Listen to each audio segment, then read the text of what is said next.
दोस्तों, जिले की सबसे बड़ी अधिकारी एसडीएम कविता शर्मा अपनी बूढ़ी मां के लिए चिकन खरीदने श्यामनगर बाजार पहुंची। उन्होंने साधारण सी गांव की लड़कियों की तरह लाल रंग की सलवार सूट पहन रखी थी। देखकर कोई अंदाजा भी नहीं लगा सकता था कि यह कोई आम लड़की नहीं बल्कि जिले की सबसे बड़ी अधिकारी है। कविता शर्मा एक दुकान पर रुकी जहां एक 45 साल का आदमी चिकन बेच रहा था। कविता शर्मा ने धीरे से कहा, भैया मुझे 1 किलो चिकन दे दीजिए। इतनी सी बात होते ही एक मोटरसाइकिल दुकान के पास आकर रुकी। उस पर बैठा हुआ था इंस्पेक्टर राकेश सिंह। इंस्पेक्टर राकेश सिंह उतरता है और कहता है, मेरे लिए 2 किलो चिकन पैक कर दो। दुकानदार ने विनम्रतापूर्वक कहा, सर आप 2 मिनट रुक जाइए, पहले मैं मैडम को चिकन दे दूं, फिर आपको भी दे दूंगा। इतना सुनते ही इंस्पेक्टर राकेश सिंह भड़क उठा। उसने गुस्से में चिल्लाते हुए कहा, क्या कहा? मुझे 2 मिनट रुकना पड़ेगा। तेरे पापा का नौकर हूं क्या मैं? क्या मैं तुझे दिख नहीं रहा? मैं कौन हूं? भूल गया क्या? मैं अभी चाहूं तो तेरी दुकान यहां से उठा दूं, इसलिए ज्यादा जुबान मत चलाना। जल्दी से पहले मुझे दो, फिर किसी और को देना, समझा? इंस्पेक्टर की यह ना भरी बातें कविता शर्मा खड़े खड़े सुन रही थी। वह ध्यान से देख रही थी कि इंस्पेक्टर दुकानदार से बदतमीजी कर रहा है, गालियां दे रहा है और अपनी ताकत का गलत इस्तेमाल कर रहा है। वे बीच में बोल पड़ी, सर आप बाद में आए हैं तो आपको थोड़े रुकना होगा। मैं पहले आई हूं, मुझे पहले लेने दीजिए, फिर आप भी ले लीजिएगा। इसमें कौन सी बड़ी बात है? इंस्पेक्टर कविता शर्मा की तरफ देखकर गुस्से में बोला, अब गवार लड़की तुझे दिख नहीं रहा? मैं कौन हूं? मैं इंस्पेक्टर हूं, यहां का समझी? मैं जो कहता हूं वही होता है। तू मेरे सामने ज्यादा जुबान मत चला। तू जानती नहीं मैं कौन हूं। अभी इतना मारूंगा कि घर तक चल के नहीं जा पाएगी और मेरे से जुबान चला रही है। इंस्पेक्टर ने कहा, देखो तुम पहले आई हो, फिर कोई और आए, मुझे कोई फर्क नहीं पड़ता। मुझे बस पहले चाहिए, मुझे बहुत काम है। तो यहां मेरा दिमाग मत खराब करो, चुप रहो, समझी? फिर इंस्पेक्टर दुकानदार की तरफ देखकर बोला, ओ तू क्या देख रहा है बे? जल्दी से चिकन पैक कर। कविता शर्मा अंदर ही अंदर कांप रही थी, मगर उन्होंने कुछ नहीं कहा। दुकानदार डर के मारे पहले इंस्पेक्टर को चिकन पैक करके दे दिया। इंस्पेक्टर चिकन लेकर मोटरसाइकिल पर बैठने ही लगा कि दुकानदार बोला, इंस्पेक्टर साहब आपने चिकन के पैसे नहीं दिए, प्लीज पैसे दे दीजिए। ज्यादा नहीं, 500 ही हुए हैं। ये सुनते ही इंस्पेक्टर गुस्से से बोला, अबे साले तुझे समझ नहीं आता, तू मुझसे पैसे मांगेगा? मैं यहां का इंस्पेक्टर हूं, समझा? जो मैं बोल रहा हूं वही कर, वरना अभी तुझे जेल में डाल दूंगा। समझ बेकार का, तेरा परिवार तो भाड़ में जाएगा ही, ऊपर से तू जिंदगी भर जेल में सड़ेगा। तो इसी में तेरी भलाई है कि मुझे फ्री में चिकन दिया कर। और हां, कल भी मैं आऊंगा, क्योंकि कल मेरे घर रिश्तेदार आ रहे हैं। कल मुझे ज्यादा चिकन चाहिए, पहले से ही तैयार रखना, वरना इतना मारूंगा तू सोच भी नहीं सकता। यह बोलकर इंस्पेक्टर मोटरसाइकिल स्टार्ट करके वहां से चला गया। पास में खड़ी कविता शर्मा इंस्पेक्टर की बदतमीजी और उसकी गलत हरकत को देखकर भी कुछ न कर सकी।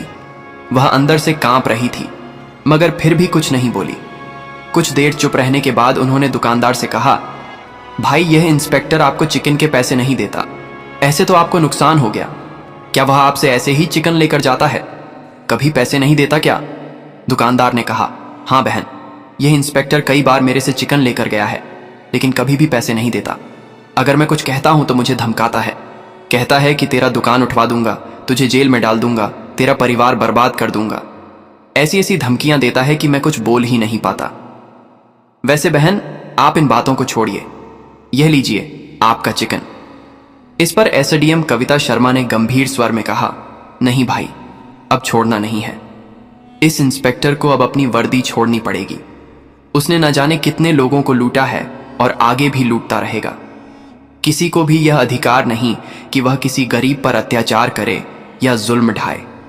यह कानूनन अपराध है और यह इंस्पेक्टर अपनी वर्दी का गलत इस्तेमाल कर रहा है। अब मैं इसे इसके कर्मों का फल दूंगी, इसे सस्पेंड करवाऊंगी और इसकी औकात दिखाऊंगी। यह सुनकर दुकानदार घबरा गया। उसने कहा, देखिए बहन, यह थाने का इंस्पेक्टर है, कुछ भी कर सकता है। अगर आप इसके खिलाफ जाएंगी तो हो सकता है कि उल्टा आप पर ही कोई बड़ा मामला डाल दे। ऐसे लोगों से उलझना ठीक नहीं है, रहने दीजिए, इनका हिसाब तो ऊपर वाला ही करेगा। कविता शर्मा शांत लेकिन दृढ़ स्वर में बोली, हाँ, ऊपर वाला तो है ही, लेकिन मैं कोई साधारण लड़की नहीं हूं। मैं इस जिले की सबसे बड़ी अधिकारी एसडीएम कविता शर्मा हूं। मैं जब चाहूं इस इंस्पेक्टर को सस्पेंड करवा सकती हूं। मैंने इसे पहले कभी नहीं देखा, इसलिए अब तक यह बचा हुआ था, लेकिन अब नहीं बचेगा। ये जो कर रहा है बहुत गलत कर रहा है, गरीबों पर अत्याचार कर रहा है। कल जब आप दुकान पर रहेंगे मैं भी आपके साथ रहूंगी। उस इंस्पेक्टर की सारी करतूत कैमरे में रिकॉर्ड करूंगी ताकि हमारे पास सबूत हो और आपको भी गवाही देनी पड़ेगी। मैं इस मामले को कोर्ट तक लेकर जाऊंगी और इसे सस्पेंड करवाऊंगी।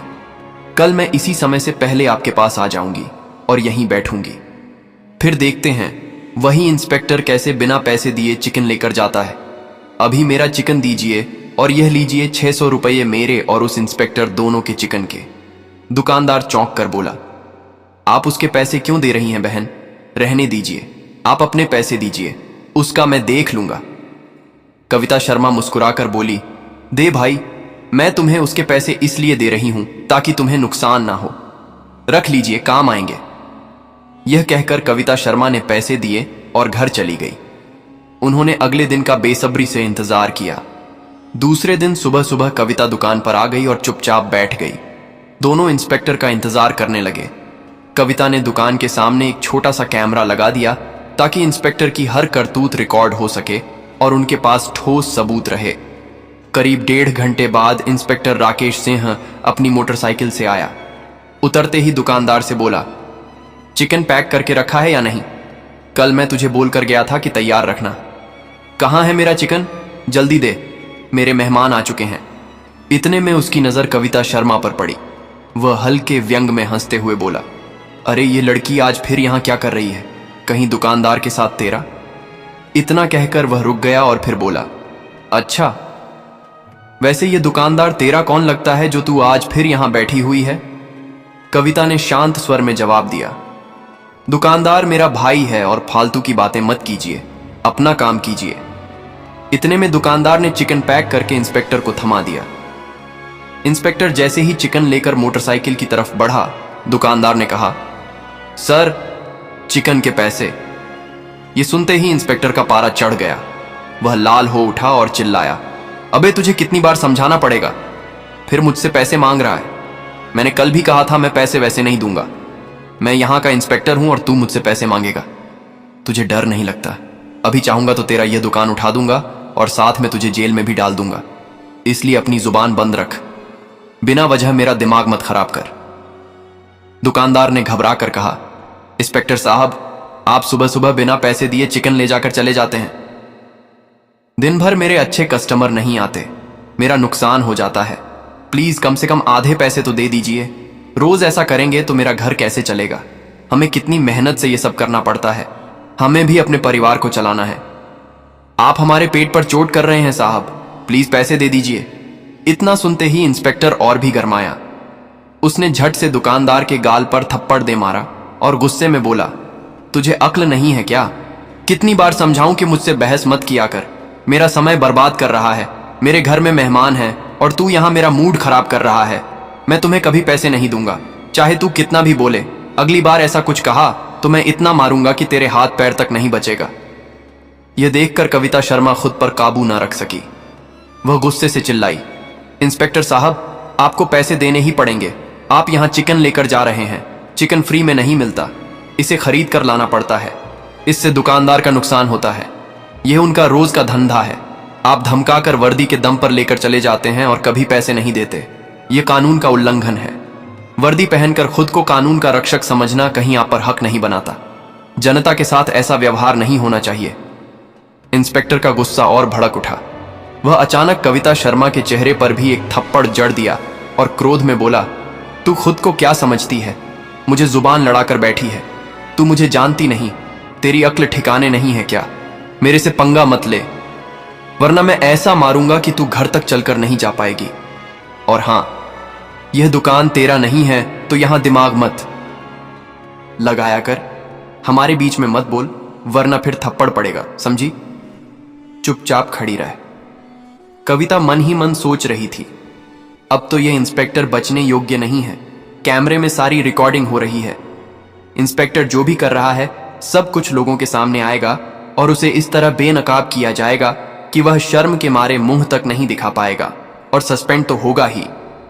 वह इंस्पेक्टर की ओर देखकर बोली, देखिए इंस्पेक्टर साहब, आप अपनी हद में रहें।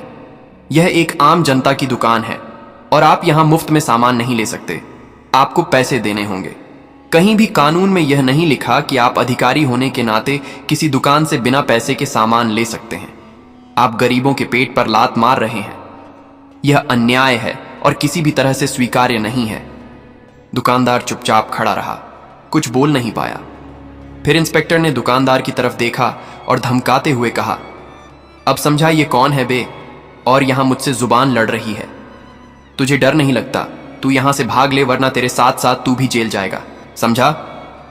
इतना कहकर इंस्पेक्टर चिकन हाथ में लेकर मोटरसाइकिल पर बैठ गया और चला गया।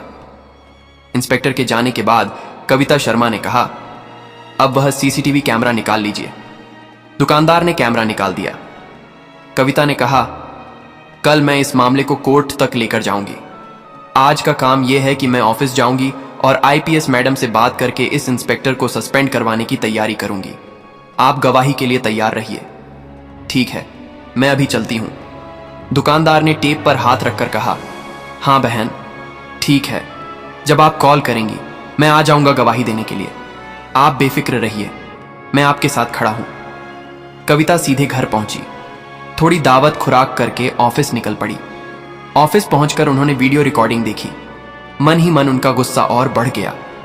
उन्होंने तुरंत एसपी ऑफिस में कॉल किया और एसपी नेहा वर्मा को एसडीएम ऑफिस बुलाया। कुछ ही मिनटों में नेहा वर्मा एसडीएम ऑफिस पहुंच गई। कविता शर्मा ने दुकान पर हुई सारी घटनाएं नेहा वर्मा को बताई। ये सुनकर नेहा भी क्रोधित हो गई। कविता ने वीडियो रिकॉर्डिंग दिखाई। दुकान पर हुई सारी वारदात कैमरे में रिकॉर्ड थी। यह देखकर नेहा वर्मा बोली, यह तो इंस्पेक्टर ने बहुत गलत किया है।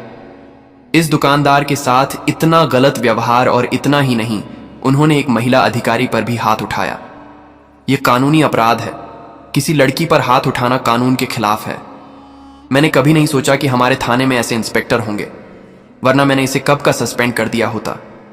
खैर, आपने सही किया कि आपने सबूत इकट्ठा किए हैं। अब मैं इसे सस्पेंड कराऊंगी। नेहा वर्मा ने आदेश दिया और एक इंस्पेक्टर को यह रिपोर्ट तैयार करने का निर्देश दिया। उन्होंने कहा कि सस्पेंड का लेटर और शिकायत का प्रपत्र तुरंत तैयार किया जाए।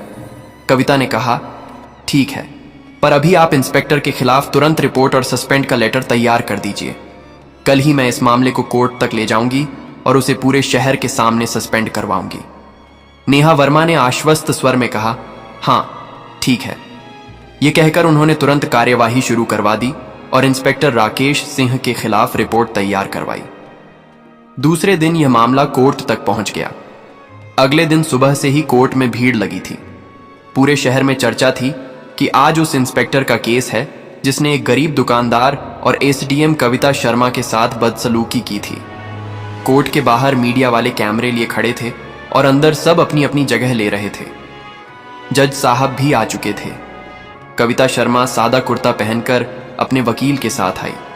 उनका चेहरा शांत था, लेकिन आंखों में गुस्सा और हिम्मत दोनों दिख रहे थे। वह दुकानदार भी वहीं था जिसने सब देखा था। थोड़ा डर तो था, पर अब वह सच्चाई बोलने के लिए तैयार था। उधर इंस्पेक्टर राकेश सिंह, जो पहले बहुत रब में घूमता था, आज कोर्ट में नीचे झुका हुआ बैठा था। चेहरे पर घबराहट साफ नजर आ रही थी।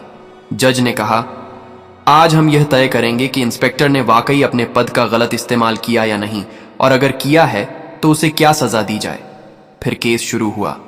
सबसे पहले अभियोजन ने गहरी सांस ली और बोले, जो देखा गया है वह बहुत गंभीर है। अब कविता शर्मा को गवाह के तौर पर बुलाया गया।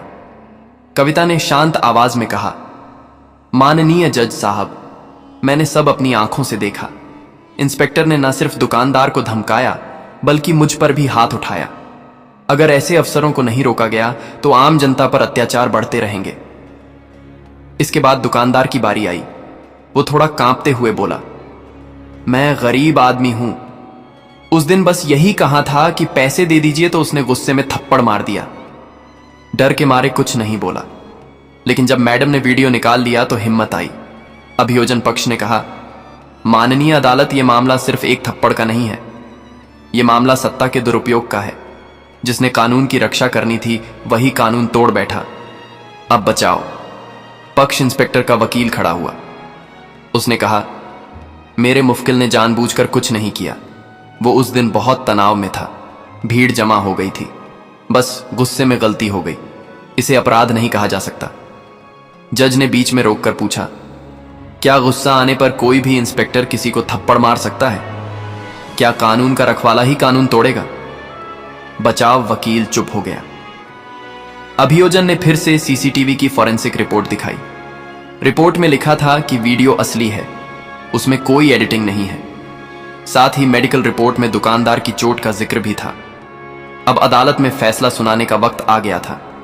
जज ने कहा, अदालत के सामने सारे सबूत साफ हैं। इंस्पेक्टर राकेश सिंह ने अपने पद का दुरुपयोग किया है। उसने आम नागरिक को धमकाया, मारा और सरकारी पद की गरिमा को ठेस पहुंचाई। यह सिर्फ बदसलूकी नहीं बल्कि कानून के खिलाफ अपराध है। जज ने आगे कहा, कानून सबके लिए बराबर है, चाहे वह आम आदमी हो या पुलिस अफसर। अगर कोई अपने पद का इस्तेमाल गलत काम के लिए करता है तो उसे सजा जरूर मिलेगी। इसके बाद उन्होंने आदेश सुनाया। इंस्पेक्टर राकेश सिन्हा को उसके पद से तुरंत सस्पेंड किया जाता है। साथ ही अदालत उसे 3 साल की सजा और जुर्माना सुनाती है। विभाग को आदेश है कि उसे हिरासत में लेकर जेल भेजा जाए और उसके खिलाफ आगे भी जांच जारी रखी जाए। यह सुनते ही कोर्ट हॉल में सन्नाटा छा गया। इंस्पेक्टर का चेहरा उतर गया। पुलिस के 2 सिपाही आगे आए। उन्होंने उसे हथकड़ी लगाई। कविता शर्मा ने नीचे झुकी आंखों से राहत की सांस ली। दुकानदार की आंखों में आंसू थे, लेकिन वह खुशी के आंसू थे। बाहर मीडिया ने कविता से पूछा, मैडम अब आप क्या कहेंगी? कविता बोली, मैं बस इतना कहना चाहती हूं कि अब किसी गरीब को डरने की जरूरत नहीं है। कानून सबके लिए एक जैसा है। अगर कोई अधिकारी गलत करेगा तो उसके खिलाफ भी कार्यवाही होगी। एसएपी नेहा वर्मा भी बाहर आई और बोली, आज हमने साबित कर दिया कि पुलिस सिर्फ वर्दी नहीं, जिम्मेदारी भी है। शहर में यह खबर आग की तरह फैल गई। लोगों ने कहा, अब सिस्टम में भी कुछ लोग हैं जो सच के साथ खड़े हैं। कोर्ट का फैसला उस दिन सिर्फ एक आदमी के लिए नहीं बल्कि पूरे शहर के लिए मिसाल बन गया। कविता शर्मा और दुकानदार दोनों के चेहरे पर सुकून था, क्योंकि उन्होंने डर के खिलाफ लड़कर न्याय पाया था। तो दोस्तों, आपको यह कहानी कैसी लगी? अगर अच्छी लगी हो तो प्लीज हमारे चैनल ट्रू स्टोरी वाइब को सब्सक्राइब और वीडियो को एक लाइक जरूर कर देना, जिससे हमारा हौसला और भी बढ़ता। धन्यवाद दोस्तों।